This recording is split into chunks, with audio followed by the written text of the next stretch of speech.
The Ghost Stories of M.R. James, dramatised by Neil Brand, and Mark Gatiss as M.R. James.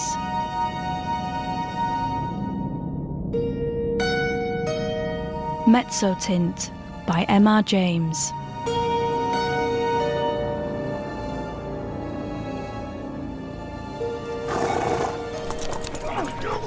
Hello?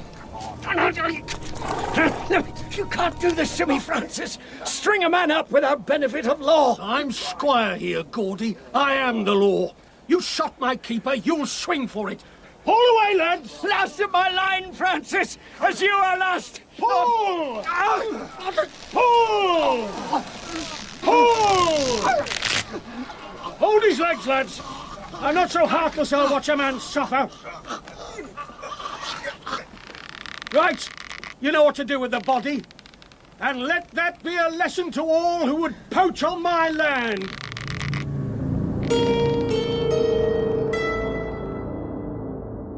There is a gentleman presiding over an art museum at another university called Dr. Williams, a man, some might say, not dissimilar to myself. His occupation and his enjoyment is entirely bound up in enlarging the already unsurpassed collection of English topographical drawings and engravings possessed by his museum. Yet, as it turned out, even a department so homely and familiar as this may have its dark corners. Dear sir, we beg to call your attention to number 978 in our accompanying catalogue, which we shall be glad to send on approval. Yours faithfully, J. W. Britnell. 978. Unknown. Interesting mezzotint. View of a manor house, early part of the century. £2, 2 shillings. Bit steep. It was often Williams's habit of an evening to invite his friend Nisbet over for drinks before supper in Hall. Now, where's this rotten engraving Britnell sent you? Heaven knows why he thought I'd be interested in it, let alone the museum. Here, see for yourself. Looks like it should be hanging in a pub. Fine manor house, terrible amateurish engraving. Queen Anne House, I thought. Engraved early this century, I'd say. He signed it, whoever he is. A.W.F. sculpts it. Bravo, A.W.F. Britnell must think I've lost my senses. 2 guineas for that. 5 bob, I might consider it. What's this attached to the back? Torn off bit of paper. Oh, I hadn't noticed that. Something Ingley Hall? Can't read it. Essex? Sussex? That's the supper bell. Come on, don't want to miss Grace.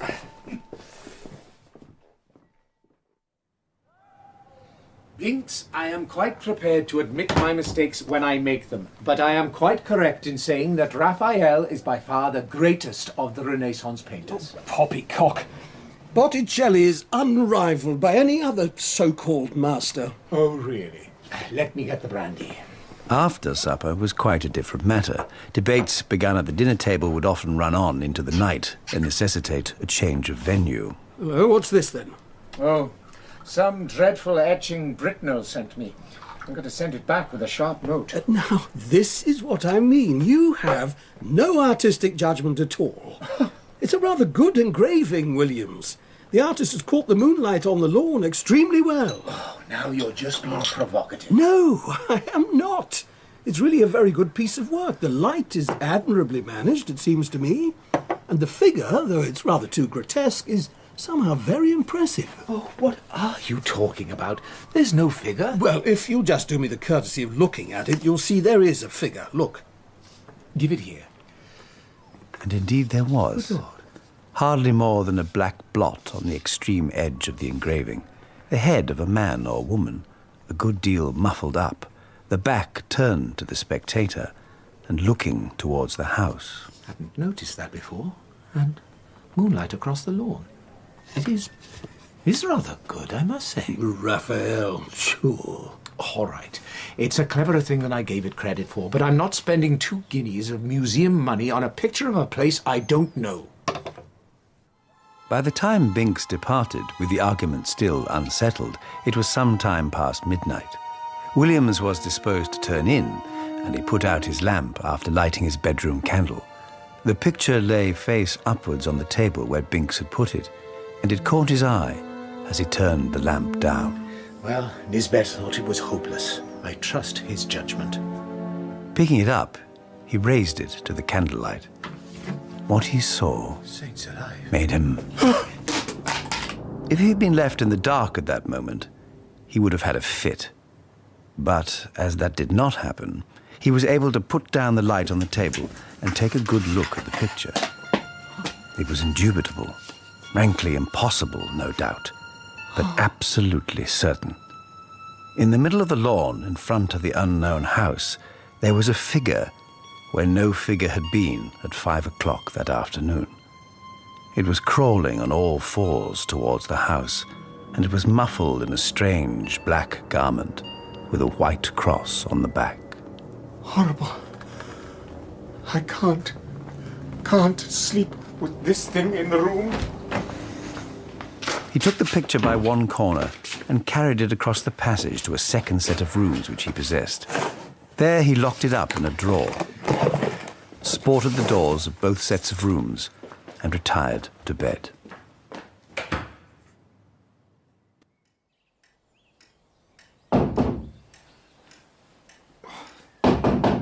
Who is it? Nisbet, it's me. Williams, open up.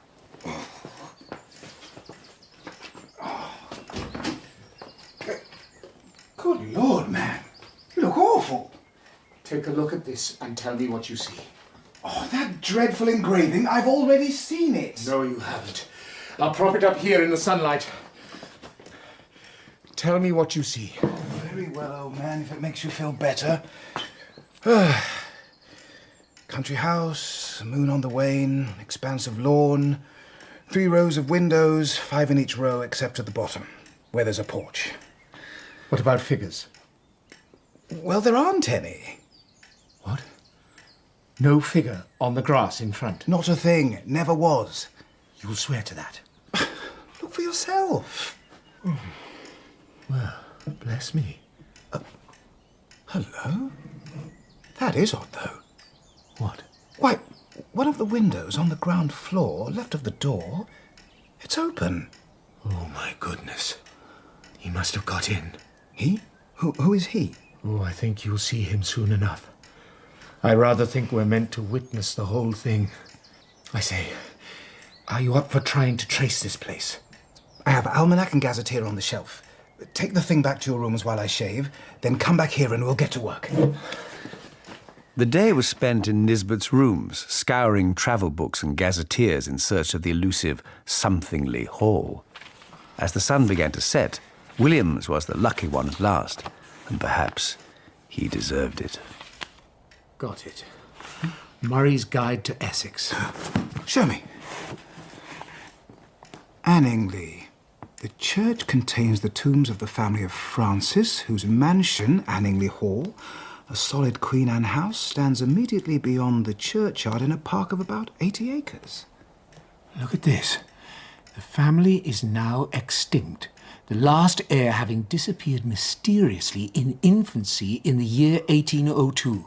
The father, Squire Arthur Francis, was locally known as a talented amateur engraver in mezzotint. Great heavens, what's that? That was from my rooms. I'm sure of it. Wait for me! I knew it. My door's open. Who on earth could have got in? It's Mrs. Filcher, you're scared. Mrs. Pilcher. Great heavens. Why, whatever's the matter? I ask your pardon, sir, for taking such a freedom as to sit down. Of course, of course.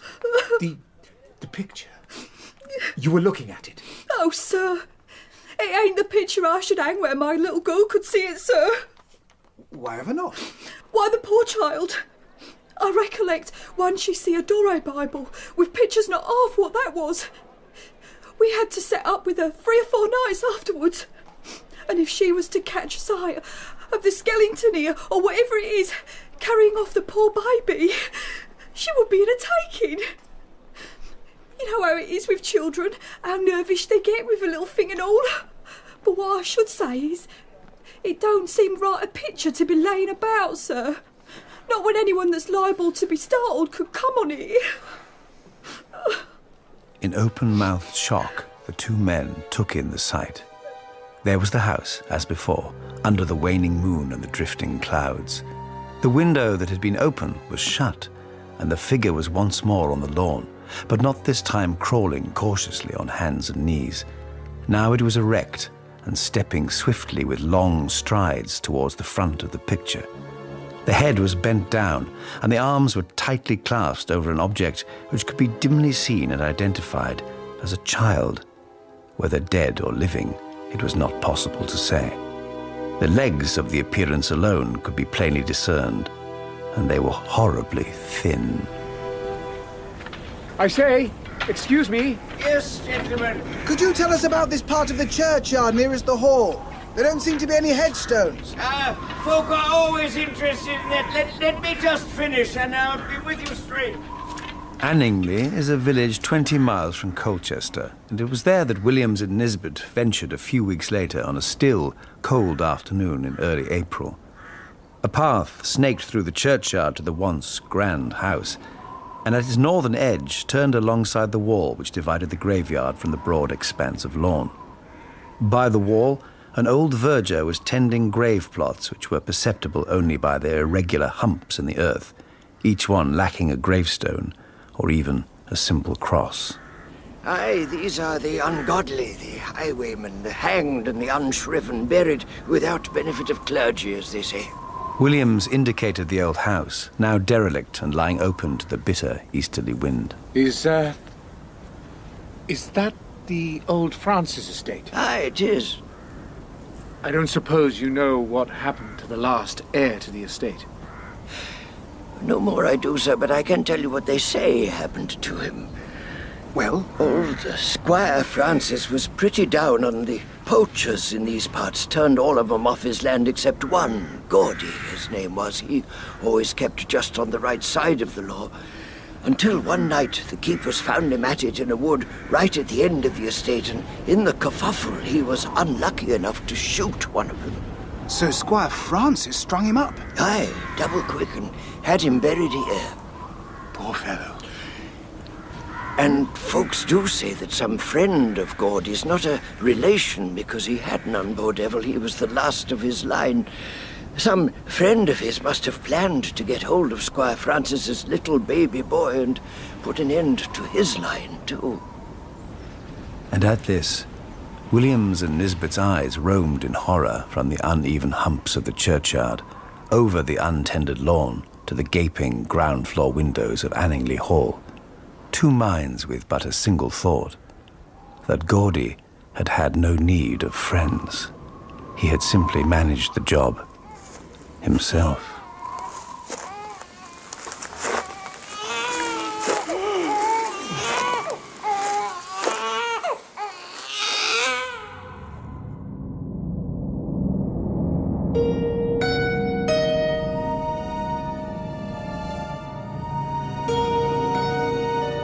Casting the Runes by M.R. James. Next slide, please. And as you can see, children, little Johnny's all alone in the forest.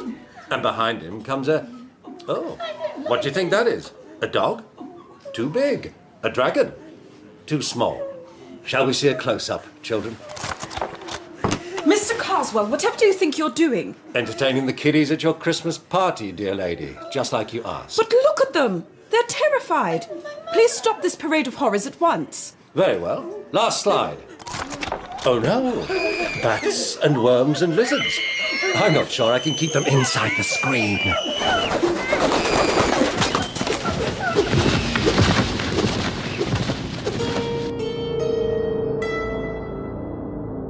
We are at the dinner table of Mr. Arthur Gayton, chairman of the ancient and distinguished Metaphysical Society. His wife is regaling their friends with stories of the strange Mr. Carswell. Nobody knows what he does with himself. His servants are a horrible set of people. They say he has invented a new religion and practices who knows what appalling rites. He's very easily offended and never forgives anybody. And he has a dreadful face. Oh, really, my dear? It's true, you know it is. I've run across him recently, Sanders. I blocked him from delivering some terrible paper to the Metaphysicals, thanks to my friend Edward Dunning, who read it and told me Carswell's paper was hopeless. And the horrible man's been bombarding poor Arthur with letters demanding to know who read his paper and blocked it. I'm not telling him it was Dunning. Carswell would just kick up a stink, I know it. Is Carswell the man who brought out the history of witchcraft some time back? That's him. Horrible book. Got terrible reviews. I knew the author of the most incisive of the lot. So did you. John Harrington? Oh, yes. I read the account of the inquest on him. It was a mysterious business, I must say. Here was this man, not an athletic fellow, was he? Walking home along a country road late in the evening, and he suddenly begins to run like mad. Loses his hat and stick, and finally shins up a tree. Dead branch gives way, he comes down with it and breaks his neck. And there he's found the next morning with the most dreadful face of fear on him than could be imagined. Oh. Good heavens. How ghastly. It was pretty evident, of course, that he'd been chased by something. And people talked of savage dogs and beasts. His brother Henry has been trying to track down an explanation ever since. He insists there was malice in it. On an evening rather later in the same week, Mr. Edward Dunning, an expert on medieval alchemy, was returning by tram from the British Museum, where he had been engaged in research, to his comfortable house in the suburbs. What the devil? As was not unnatural, the advertisements in this particular line of cars were objects of his frequent contemplation. There was one at the corner of the car in blue letters on a yellow ground. In memory of John Harrington, FSA, of the Laurels, Ashbrook, died September 18th, 1899. 3 months were allowed. Dunning looked out of the window, momentarily to grasp why an obituary notice should be displayed so prominently amongst the cough drops and pyretic salines. And when he glanced back at the object, it had unaccountably vanished. It was in a somewhat pensive frame of mind that Mr. Dunning passed on the following day into the select manuscript room of the British Museum and filled up tickets for Harley 3586 and some other volumes. After a few minutes... Mr. Dunning. Yes? There we are, sir. Harley, Braithwaite, and the 2 volumes of Leslie 1242. Thank you. It's no trouble. Watch your papers on that edge, sir. I will. Dunning? Oh, what the... Oh, how vexing. That's all my notes. Can I help, sir? No, thank you. I'll be quite all right. Excuse me. May I give you this? I think it should be yours. Oh, thank you. Yes, that is my folder. My pleasure. Good afternoon. Are you all right, sir? Yes, I'm... excuse me. Can you tell me who that man is? Oh, he's a man named Carswell. He was asking me a week ago who were the great authorities on alchemy. And of course, I told him you were the only one in the country. I'll see if I can't catch him. He'd like to meet you, I'm sure. For heaven's sake, no. I'm particularly anxious to avoid him. I blocked his lecture to the Metaphysical Society. Oh, very well. On the way home that day, Mr. Dunning confessed to himself that he did not look forward with his usual cheerfulness to a solitary evening. It seemed to him that something ill-defined and impalpable had stepped in between him and his fellow men, had taken him in charge, as it were. He wanted to sit close up to his neighbors in the tram, but as luck would have it, the car was markedly empty. And the night he passed is not one on which he looks back with any satisfaction. He was in bed, and the light was out. What the devil? That's my study door. I know I closed it earlier. It was rather shame than courage that induced him to slip out into the passage and lean over the banister in his nightgown, listening. Who's there? No light was visible. No further sound came. Only a gust of warm or even hot air played for an instant round his shins. He went back and decided to lock himself into his room. Oh, no! The obvious course was to find a match, and also to consult his pocket watch. He might as well know how many hours of discomfort awaited him. So he put his hand into the well-known nook under the pillow, only it did not get so far. What he touched was, according to his account, a mouth with teeth and with hair about it. And, he declares, not the mouth of a human being. He was in the spare room with the door locked and his ear to it before he was clearly conscious again. And there he spent the rest of a most miserable night, looking every moment for some fumbling at the door. But nothing came.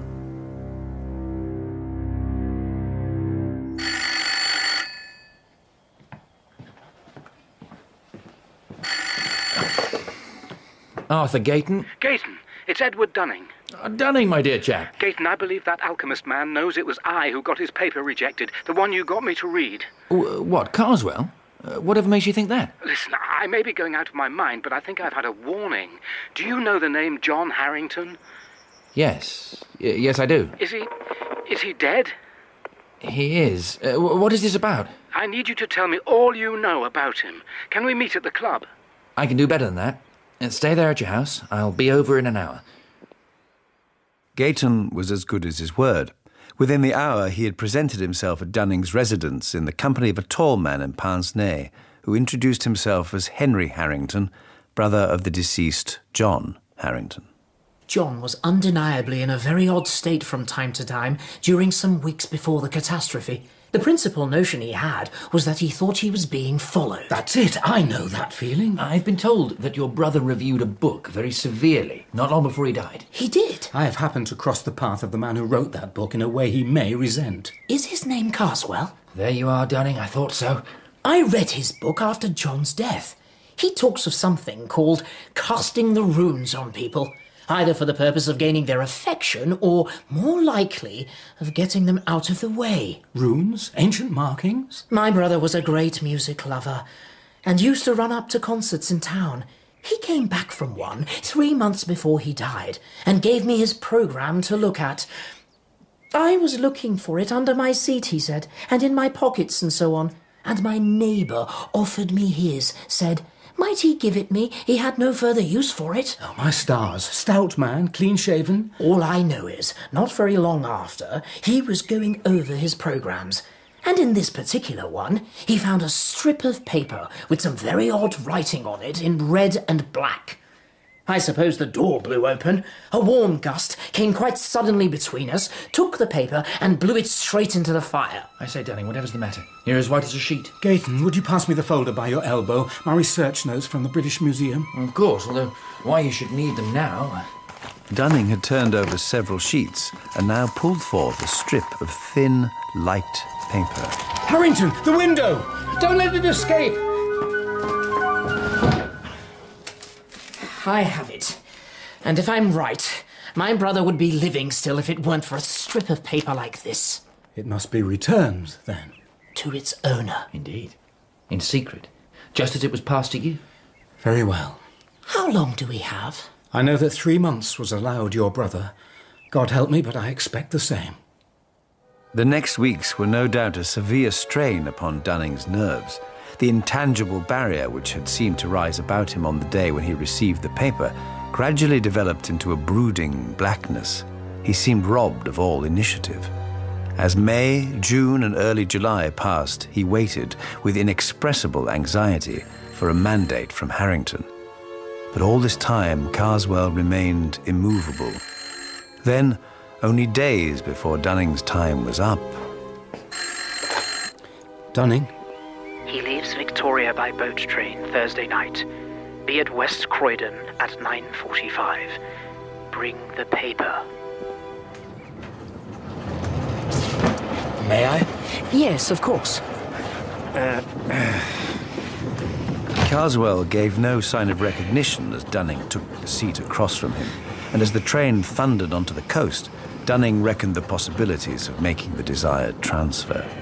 Next to him was a heap of Carswell's coats on the seat, but it would be of no use to slip the paper into these. He would not feel safe, unless in some way it could be proffered by him and accepted by the other. Dover Harbour, final stop. Excuse me.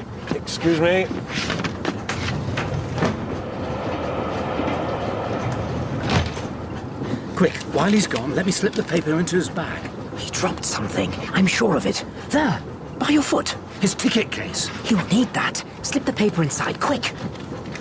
Now back on the floor with it. There. We appear to be at our destination, gentlemen. May I reach down my valise, please? Certainly. Here. No, thank you. I'll take it down myself. My coats. Good evening, gentlemen. May I give you this, sir? I believe it is yours.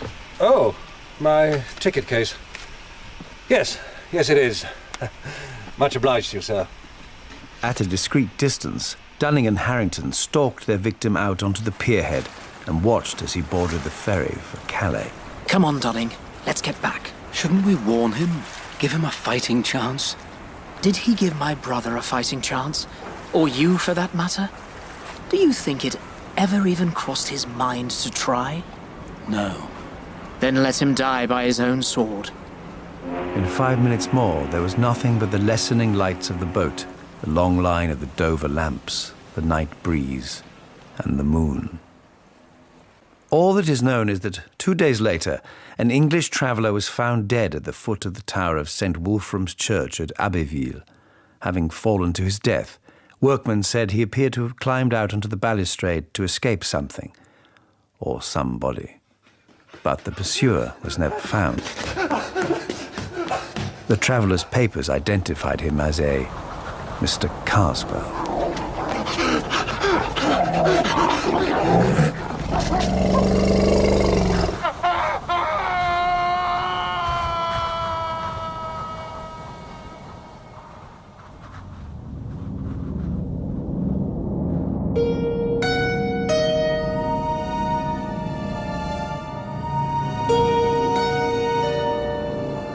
The Stalls of Barchester Cathedral by M.R. James. Quite lately, I was cataloguing the manuscripts in the library of another Cambridge college. Sir, I put this aside for you. Good gracious. It was an old tin box, scuffed and dusty. Its label, much faded, was thus inscribed: Papers of the Venerable Archdeacon Haynes, bequeathed in 1899 by his sister, Miss Letitia Haynes. That must be the Archdeacon Haynes, who came to a very odd end at Barchester. I read his obituary in the Gentleman's Magazine. May I take the box home? By all means, sir. I never looked inside it myself. Really? I'm surprised. I would have been overwhelmed with curiosity. I took the box home and examined its contents. The materials were, of course, mainly journals and letters left by Dr. Haynes, who took up his position as precentor at Barchester with his sister in the year 1895. The archdeaconry had long been the object of his wishes, but his predecessor, Archdeacon Pulteney, refused to depart until he had attained the age of 92. About a week after a modest festival in celebration of that 92nd birthday, there came a morning when Dr. Haynes hurried cheerfully into his breakfast room, rubbing his hands and humming a tune, but was checked in his genial flow of spirits by the sight of his sister. What? What is the matter? Oh, Johnny, you've not heard. The poor dear Archdeacon. The Archdeacon? Yes. Ill, is he? He is dead. They found him on the staircase this morning. It's so shocking. Dear, poor Pulteney. Seems to have been all the fault of that stupid maid of theirs, Jane. But how was the maid at fault? Well, as far as I can make out, there was a stair rod missing, and she never mentioned it. And the poor Archdeacon set his foot quite on the edge of the step, and you know how slippery that oak is, and it seems he must have fallen almost the whole flight and broken his neck. Of course, they'll get rid of the girl at once. I never liked her. Miss Haynes's grief resumed its sway, which prevented her observing her brother, who, after standing in silence before the window for some minutes, left the room and did not appear again that morning. Some weeks later saw the preparations for Haynes's elevation to the archdeaconry. This will be your stall, Archdeacon. Thank you, Samuel.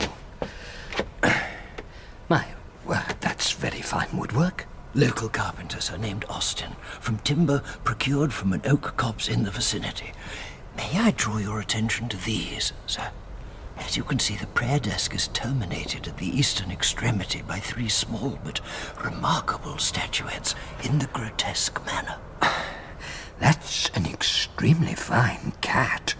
Supple, vigilant, beautifully carved. The cat's the least of it. See here. How very odd. A figure seated on a throne and invested with the attributes of royalty. Ah, but it is no earthly monarch whom the carver has sought to portray. Look at his head. Curving horns, prick ears, and those hands are talons. A ghastly image of Satan himself.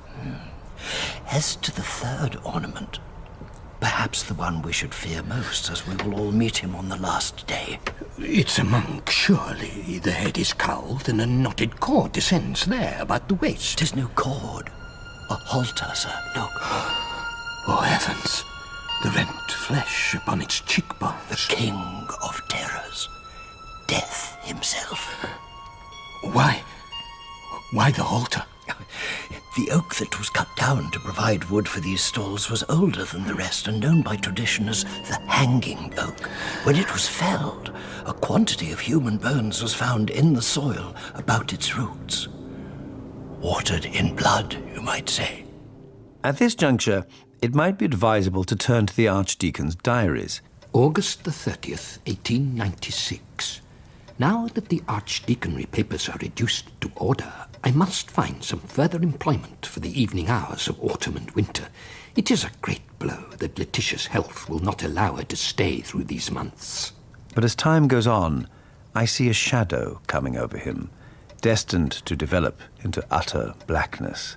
He commits a good deal of his fears and troubles to his diary, and I am much mistaken if he has told all that he might have. October the 11th. Candles lit in the choir for the first time at evening prayers. It came as a shock. I find that I absolutely shrink from the dark season. November the 17th. During the Magnificat, I was, I regret to say, almost overcome with sleep. My hand was resting on the back of the carved figure of a cat, which, of the 3 figures on the end of my stall, is the nearest to me. I was not aware of this, for I was not looking in that direction until I was startled by what seemed a softness, a feeling as of rather rough and coarse fur, and a sudden movement, as if the creature were twisting round its head to bite me.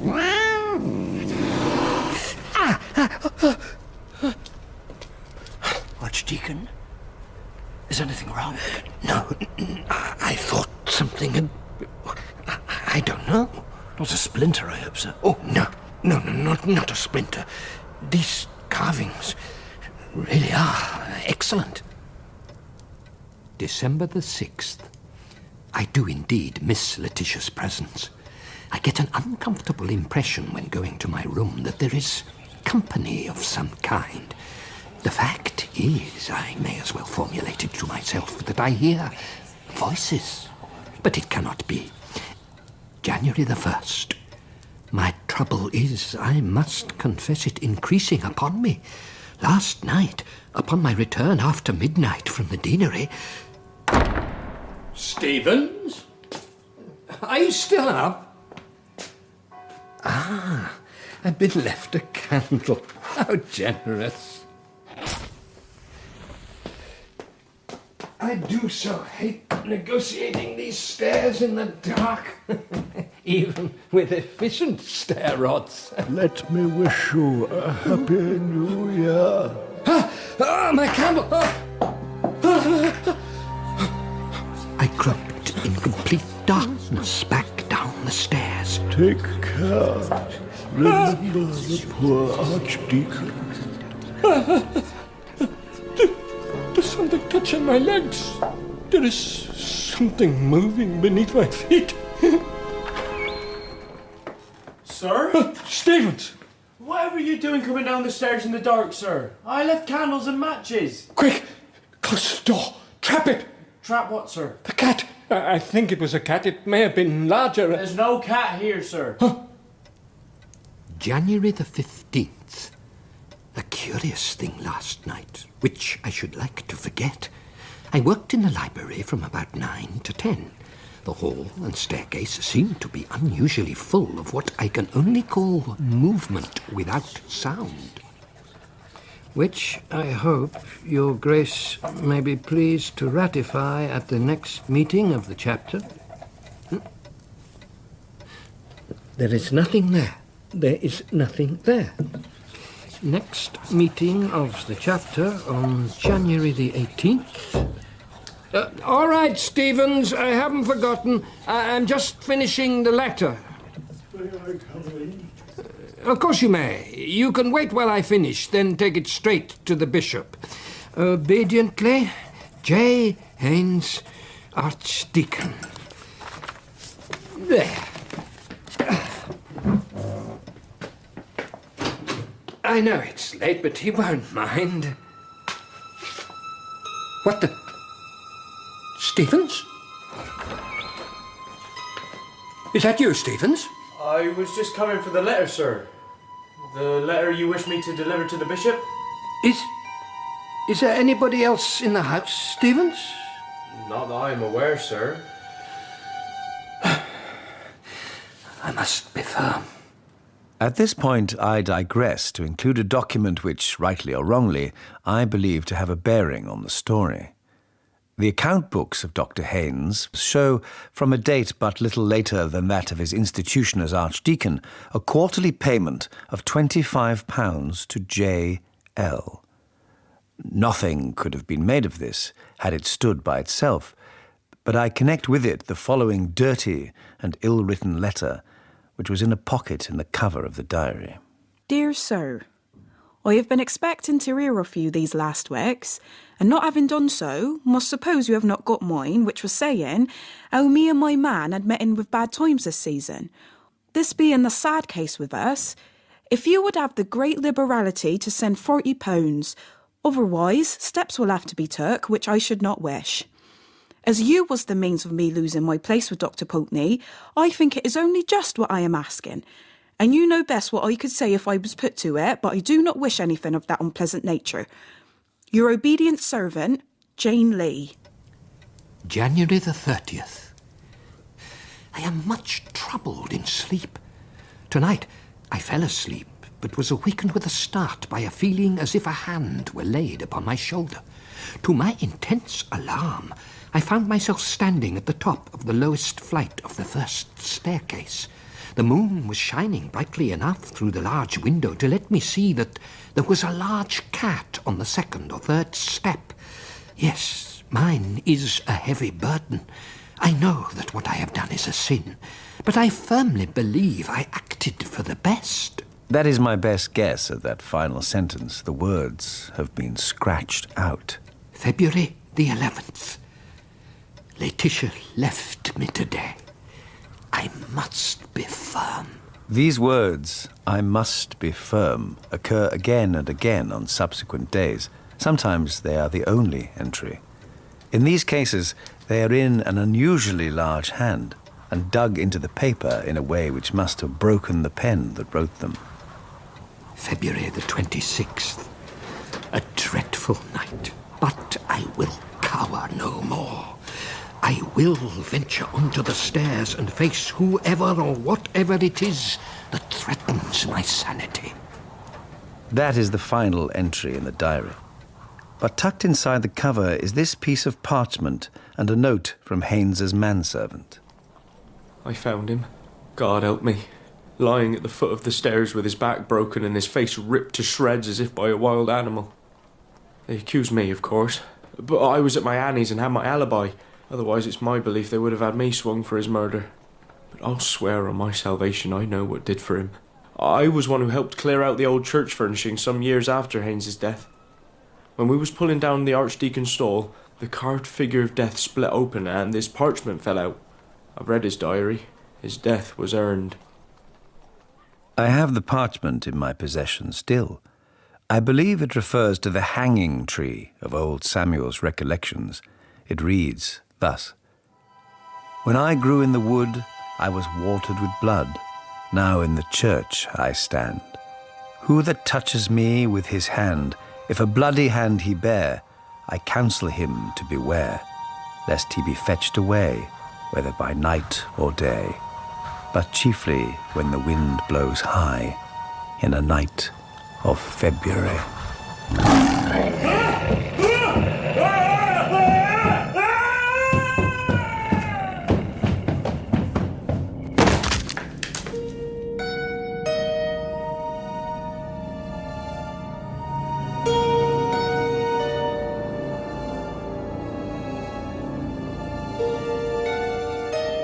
A Warning to the Curious by M.R. James. The place on the east coast which the listener is asked to consider is Seabra. It is not very different now from what I remember it to have been when I was a child. Marshes intersected by dikes to the south, recalling the early chapters of Great Expectations. Flat fields to the north, merging into heath, fir woods, and above all, gorse. A long seafront and a street. Behind that, a spacious church of flint with a broad, solid western tower. 2 of my friends visited it last year and put up at the Bear, but I doubt they'll go back. Not after the tale they told me.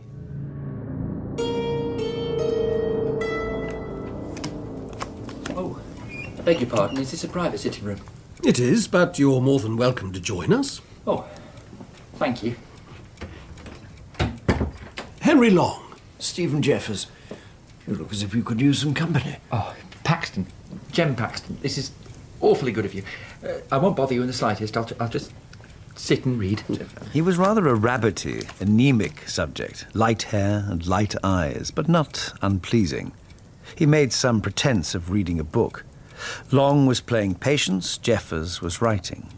It became plain after a few minutes that this visitor was in rather a state of fidgets or nerves, which communicated itself to them all, and so Jeffers put away his writing and set about engaging him in talk.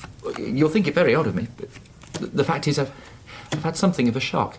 Oh, that's too bad. Long, pass the brandy bottle. Of course, poor fellow. Here. Anything we can help with? Well, I'd be glad of some advice, if you're willing to help. Oh. Fire away, we're all ears. Well, it began more than a week ago, when I bicycled over to Froston, about 5 or 6 miles away, to see the church. I'm very much interested in architecture, and it's got one of those pretty porches with niches and shields. One of the shields had a coat of arms on it that I recognised. 3 crowns. Ah, the old kingdom of East Anglia. The very same. Ah, you're admiring our church. Good afternoon, Reverend. Yes, a passion of mine. Those are the arms of the ancient kingdom, aren't they? Indeed they are. But do you know the significance of the 3 crowns? I'm afraid not. Well, there's always been a belief in these parts of the 3 holy crowns. The old people say they were buried in different places near the coast to keep off the Danes, or the French, or the Germans. And they say that one of the 3 was dug up a long time ago, and another has disappeared by the encroaching of the sea, and one's still left doing its work, keeping off the invaders. Do they say where it is? It's around here, somewhere, but nobody will say where. So somebody must know. Well, there was a family here called Ager. These Agers claimed that their branch of the family were the guardians of the last crown. A certain old Nathaniel Ager was the first one. He evidently camped out of the place during the whole of the Napoleonic War. William, his son, who was a fisherman, did the same during the War of 1870. And all through the Boer War, his son, another William, who was a consumptive and only died recently, took lodgings at the cottage nearest the spot. And I've no doubt hastened his end by exposure and night watching. And he was the last of the branch. How extraordinary. There was a dreadful grief to him to think that he was the last, but he could do nothing. His only living relations were in the colonies. So, the last of the Holy Crowns, if it's there, has no guardian now. That was what the rector told me. And you can fancy how interesting I found it. The only thing I could think of when I left him was how to hit upon the spot where the crown was supposed to be. I wish I'd left it alone. You don't mean that you found it? Well, there was a sort of fate in it. For as I bicycled back past the churchyard wall, my eye caught a fairly new gravestone, and on it was the name of William Ager. It said, of this parish, died at Seaborough, 1903, aged 28. And there it was, you see. A little judicious questioning in the right place, and I should at least find the cottage nearest the spot. Scamp, over here, come here. Leave the gentleman alone. Oh, don't worry at all. I like dogs. He's not a friendly dog, mister. I'd keep your distance if I were you. I wonder if you could help me. These cottages here, between the church and the sea, was there a William Ager lived in one of them? Oh, poor young thing. Lived in that one. We'd hear him wheezing and coughing most of the day. No wonder he died so young. Out all nights, most nights. Why? Did he go out to sea? No, I don't know what he did. See that hillock yonder with the trees on it? Just before the beach? He'd sit out there most nights. There I was. I prospected the ground there and then waited until nightfall when I made my tunnel. I won't bore you with the details of how I supported it and filled it in when I'd done, but the main thing is that I got the crown. But that's extraordinary. My dear sir, you've made one of the most exciting finds ever heard of in this country. Of course it must go to the jewel house at the Tower. Yes, I've got it. And the worst of it is, I don't know how to put it back. Put it back? In God's name, gentlemen, please help me. I must put it back. It has never left my side since I took it. And neither has something or somebody else. Would you like to see it? He unlocked his attaché case and produced a bundle of clean pocket handkerchiefs in which something was wrapped. An actual Anglo-Saxon crown, made of silver set with some gems, mostly antique intaglios and cameos, and of rather plain, almost rough workmanship. 9th century, no later. May I hold it? Don't touch it. I'll do that. Wonderful. You seen enough? It's best you don't touch it. Whatever it is might attach itself to you. Wouldn't it help, my dear chap, to tell us everything? It began when I was first prospecting and put me off again and again. There was always somebody, a man, standing by one of the firs. This was in daylight, you know. He was never in front of me. I always saw him with the tail of my eye on the left or the right, and he was never there when I looked straight for him. Well, then when I was making the tunnel, of course it was worse. And if I hadn't been so keen, I should have dropped the whole thing and run. It was like someone scraping at my back all the time. I thought for a long time it was only soil dropping on me, but as I got nearer the crown, it was unmistakable. And a horrible thing, a wheezing, like old, sick lungs, very close. And when I actually laid the crown bare and got my fingers into the ring of it and pulled it out, there came a sort of cry behind me. Oh, I can't tell you how desolate it was. And horribly threatening, too. It spoilt all my pleasure in my find, cut it off in that moment. And if I hadn't been the wretched fool I am, I should have put the thing back and left it. But I didn't. I carried it away. From its hiding place. From its guardian.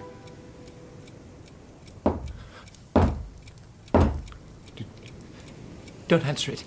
It's only Peveril with our cocoa. I know that knock. Nonsense. I'll get it. There'll be nobody there. gracious. There never is. But he's here. He'll stay near the crown. God bless us. And the worst thing is, even if I do get it put back, he won't forgive me, I can tell that. And I was so happy a fortnight ago. Long? Jeffers, Are you with me?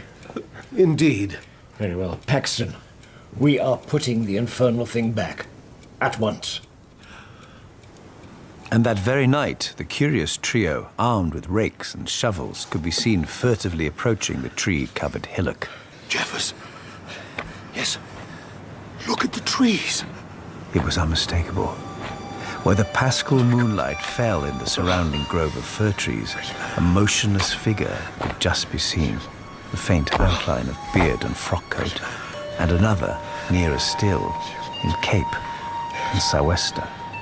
Give me the crown. And then, close by, Dear God. Don't look behind you. Just give me the crown in its wrappings. Don't touch it yourselves, whatever you do.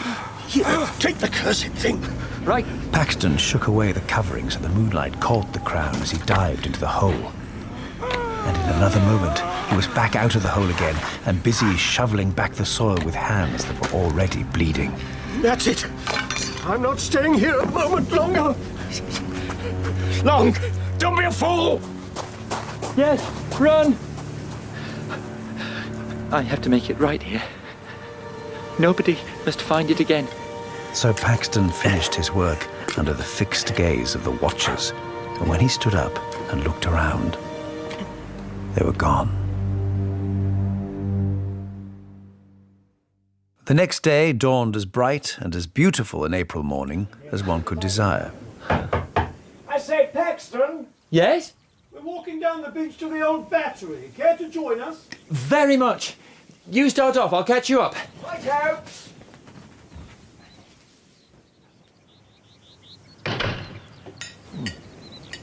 Hello, there goes Paxton.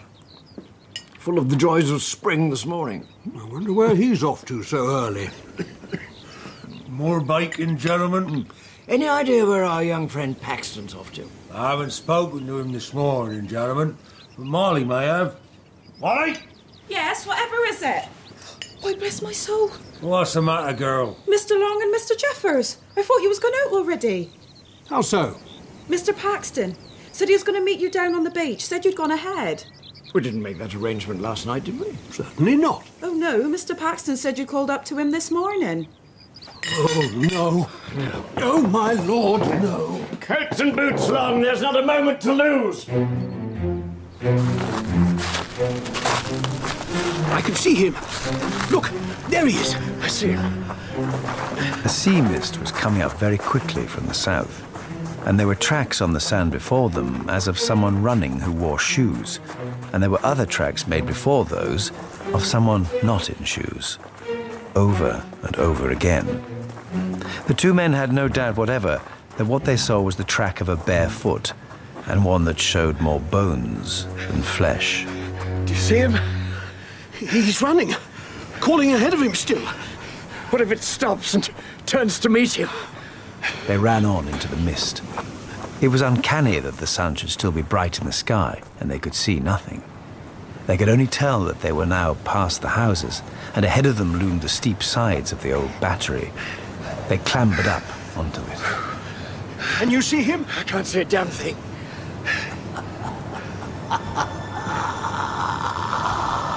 What the devil was that? It came from down below. Paxton! You don't need to be told that he was dead. His track showed that he had run along the side of the battery, had turned sharp round the corner of it, and, small doubt of it, must have dashed straight into the open arms of someone who was waiting there. His mouth was full of sand and stones, and his teeth and jaws were broken to bits. They only glanced once at his face. Long! Jeffers! Wait for me!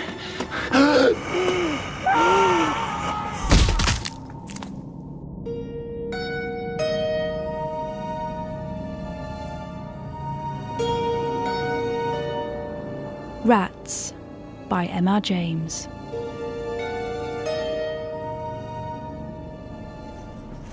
I was just a boy when Mr. Thompson came to visit my father.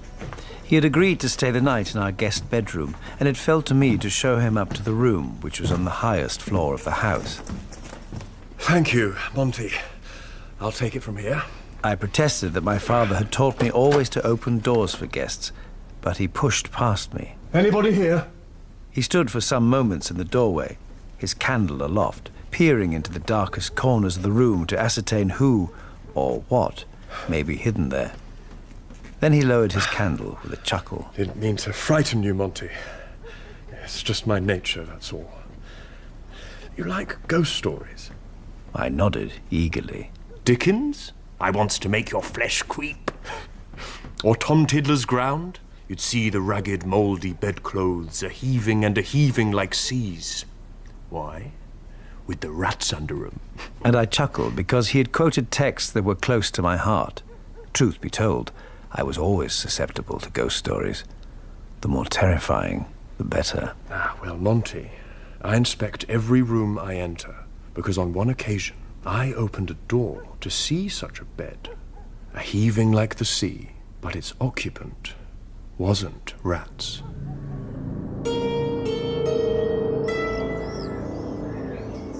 It happened in Suffolk, near the coast, in a place where the road makes a sudden dip and then a sudden rise. As you go northward, at the top of that rise stands a house on the left of the road. It is a tall, red brick house, narrow for its height. Perhaps it was built about 1770. It commands a view of the distant sea from the upper windows of the front. To this inn came my acquaintance Mr. Thompson when he was a young man on a fine spring day, coming from the University of Cambridge and desirous of solitude in tolerable quarters and time for reading. This here will be your room, Mr. Thompson. Oh, splendid. Bigger than I expected. Only you staying at prison, sir, so you have the best room in the place. Take a look out the window. Best view from here and all. My, that's fine. What about the easterlies, though? It's a well-made house, sir, and warm enough with the fires lit. A month here will see you sorted for all your needs, work and recreation, sir. Thompson spent very tranquil and uneventful days at the inn. Work all the morning, an afternoon perambulation of the country round, a little conversation with country company or the people of the inn in the evening over the then fashionable drink of brandy and water. Usual, Mr. Thompson? Oh, yes, please, Bets. A fine Napoleon you have. Been walking again today? I have. What's the common land on the next hill called? Froston Common. Not much change, that landscape in many a long year. I found something curious up there, a little way back from the road. Oh, yes? I'd only noticed it as a small white shape. But when I got close, I saw it was a square block of white stone fashioned like the base of a pillar, with a square hole in the upper surface. I was wondering what it was for. Old-fashioned thing, that is. There was none of us alive when that was put there. That's right. Before my father's time, that was there. No, it stands pretty high. I could see the church roof and the sea from it. I dare say a sea mark was on it some time back. Yes, I have heard they could see it from the boats, but whatever there was, it fell to bits this long time. Good job, too. 'Twan't a lucky mark, but what the old man used to say. How do, James Stewart? Not lucky for the fishing, I mean to say. Why ever not? How could a marker a mile or so inland affect the fishing? Who's got their beats in?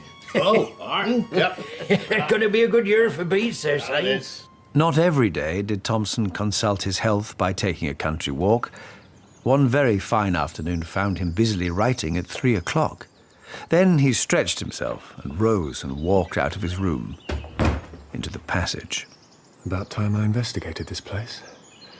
Too late to go out now anyway. Nobody at all, it seemed, was indoors. Probably, as it was market day, they were all gone to the town, except perhaps a maid in the bar.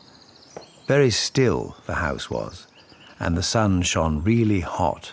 Golden dust motes danced in the air, and early flies buzzed in the window panes. Keys in all the room doors. How deliciously forbidden. What's in this room?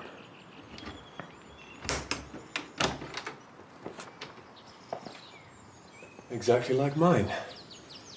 View looking inland too. So old Betts did give me the best room. The two next to him on his side of the passage were gay and clean, with one window apiece, whereas his had two. All that remained was the southwest room, opposite to the last which he had entered. Hello. No key. And locked, by Jove. I'll try my room key. No, mine won't work. But I bet one of the others will.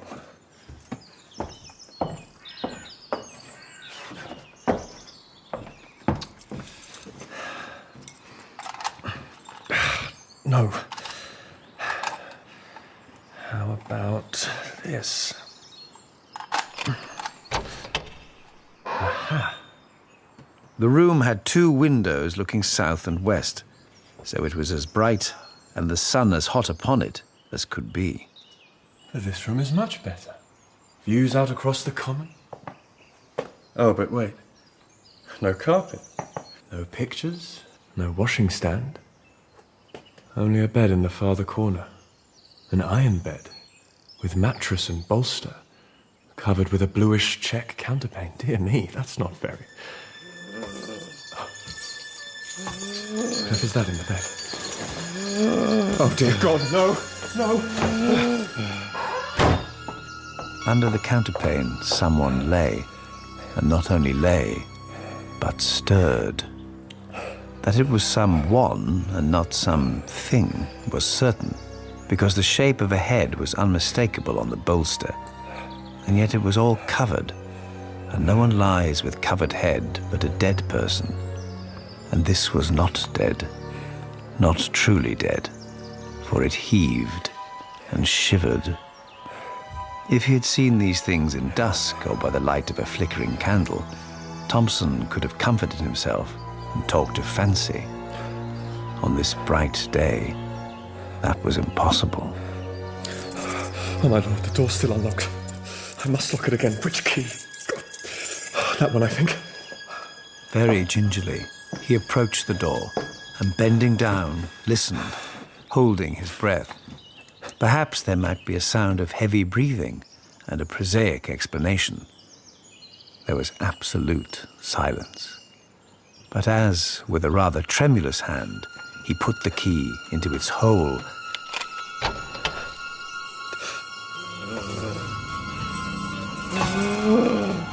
No! Thompson fled like a rabbit to his room. Locks won't stop it. Bloody fool I was, unlocking that door. What if it's in the passage? On the other side of my door. Nothing moving out there. I shan't stay in this place a moment longer. Hold a hard minute. I told them I'd stay another week. If I change my plans now, they'll know I've been poking my nose where it has no business. Now that's a point. What do the Bettses know? They either know all about that thing, but they've stayed here. Or maybe there's nothing to be afraid of. Or else they've shut up the room, but it doesn't exactly weigh on their spirits. Either way, not much to be feared, as long as I leave the damn place alone. Well, he stayed out his week. Nothing took him past that door, and often, as he would pause in a quiet hour of day or night in the passage and listen, no sound whatever issued from that direction. Nevertheless, as the end of his stay drew near, his yearning after some kind of explanation grew more and more acute. On his solitary walks, he persisted in planning out some way, the least obtrusive, of getting another daylight glimpse into that room, and eventually arrived at this scheme. Is the fly here yet, Betts? Standing outside, sir. He'll have you at the station in 20 minutes in good time for the London train. Excellent. Here is the balance outstanding on my bill. Thank you, sir.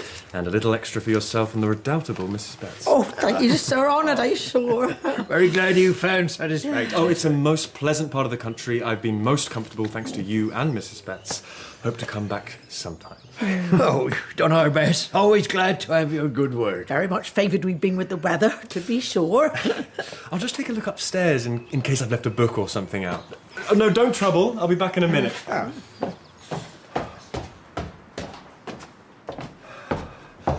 Now, where's that key? Nicely oiled.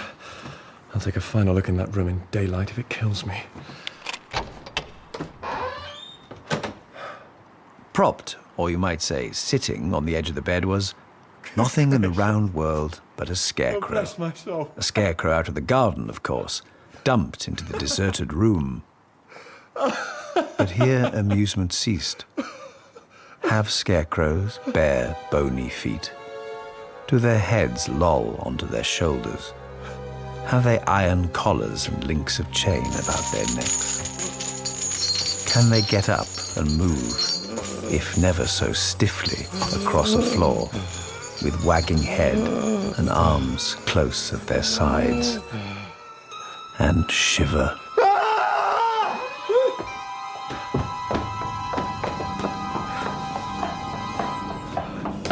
Why, Mr. Thompson, whatever's the matter? Yes, Oh! Awakening, Thompson saw Betts standing over him with the brandy bottle and a very reproachful face. You shouldn't have done so, sir. Really, you shouldn't. It ain't a kind way to act by persons that's done the best they could for you. I'm so sorry. So very. He'll blab, Bets. You won't blab. How many years have we run a respectable establishment with him upstairs in residence? This one's a gentleman. Gentleman or no, anything he says will damage us. We've got no more travellers. We'll have to go back into service. I promise you, both good people. I shan't say a word about this to anybody. Not back in London either. Word travels fast when tongues are set a-wagging. You have my word on it. Why should I tell? It was my stupid folly that led to the incident. Aye, it was. But please, tell me, who is that in the locked room? They says he was landlord here a long time back and was in with the highwayman that had their beat about the heath. That's how he come by his end, hung in chains, they say. Up where you see that stone what the gallows was stood in. The fishermen made away with that because they see it out at sea and it kept the fish off, according to their idea. Aye. We'd had the account from the people that had the house before we come. Yes, you keep that room shut up, they says, but don't move the bed out. And you'll find there won't be no trouble. I know whether there has been, not once he ain't come out into the house.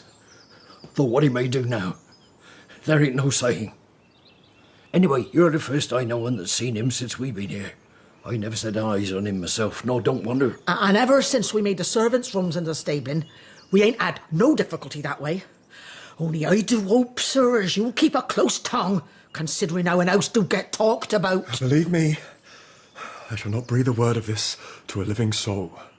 And no more he did, until many years later he vouchsafed it to a 9-year-old boy who never forgot it. I have since travelled that Suffolk road myself and seen the house, but it is an inn no longer. I can't help but wonder if the landlord is still in residence.